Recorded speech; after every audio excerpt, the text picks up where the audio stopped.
Hi, I'm Alicia Fogden here with Jacinta Rose to talk about what's making news in this week's Stock Journal. Sheep breeders continue to splurge on top genetics at SA ram sales, producing fantastic averages and many total clearances. Merino ram sale averages in particular have lifted 10 to 20% on 2016.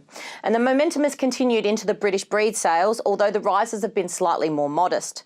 The National Trade Lamb Indicator remains above 600 cents a kilogram, despite increasing numbers of lambs hitting the market, adding to buyer confidence.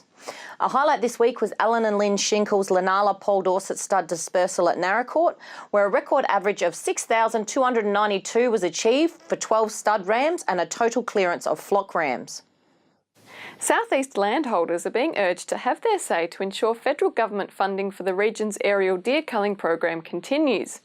This year, the number of landholders participating in the program rose by about a third, and reports indicate a threefold increase in numbers of the feral pest shot. But funding through the National Landcare Program has wound up, and the program's extension will depend on Natural Resources Southeast gaining funds from the Regional Land Partnerships Program. Keith farmer James Darling says it is imperative more funding is secured, since aerial culling acts as an incentive for landowners to undertake ground shooting. SA Water Minister Ian Hunter is being accused of hypocrisy following revelations this week that the state's water agency withheld 45 gigalitres from an environmental flow to protect supply for consumptive use. Mr Hunter said the water was deferred to shore up supply for human consumption and high security water entitlements, a move approved by the Murray-Darling Basin Authority. But New South Wales and Vic water ministers say the actions raise questions about the SA government's commitment to the environmental objectives set out in the Basin Plan. Mr Hunter responded by again requesting for a royal commission into the implementation of the Basin Plan and compliance across all states.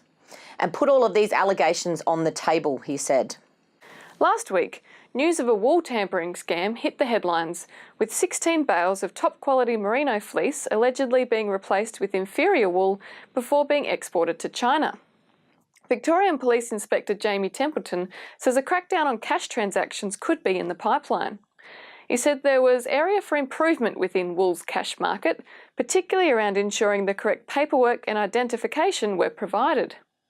Wool Producers Australia Chief Executive Joe Hall said while some unscrupulous operators could take advantage of the present system, criminal activity was not widespread.